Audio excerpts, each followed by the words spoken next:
It's a hot morning at the 1 Mile community on the outskirts of Broome, where just a handful of residents remain. We lost a lot of people, family, they all buried here. They passed away. A year ago, there were a dozen homes here, many so run down they posed a health risk. So families moved into Broome, where they were given new houses and the old ones were demolished. The government says no one will be forcibly removed, but Alphonse Badal is worried. Well, I heard stories, they're going to knock this place down and where everybody's going to live. We're going to stay in the streets.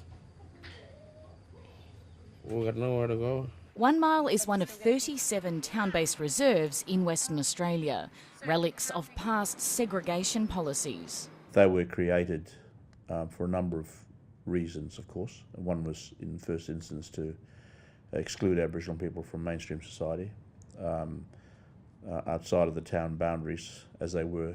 Residents don't pay rates, so there's no rubbish collection. The Aboriginal corporation that leases the land is meant to pay for electricity.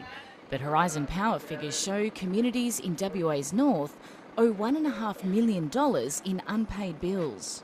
And if a small community gets a bill for $10,000 out of the blue, their chances of paying it is zero.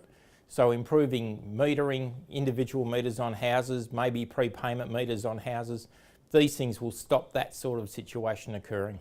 Graham Searle oversees a unit set up in 2015 to try to change things, after then Premier Colin Barnett signalled dozens of Aboriginal communities would have to close because of a lack of funds.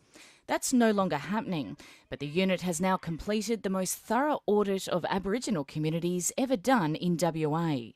10 of the largest Aboriginal communities will receive tens of millions of dollars worth of upgrades, with work due to start in the second half of the year. There's also a push to normalise town-based reserves, eventually making them part of the regular township. We now need to work with the people in those town-based reserves to come up with, in much the same way as people in remote communities, to come up with ways to improve their living circumstances and their life outcomes. A $20 million trial is beginning at town-based reserves in the Pilbara to see how regular delivery of services like water and power can be provided. Erin Park, ABC News, Broome.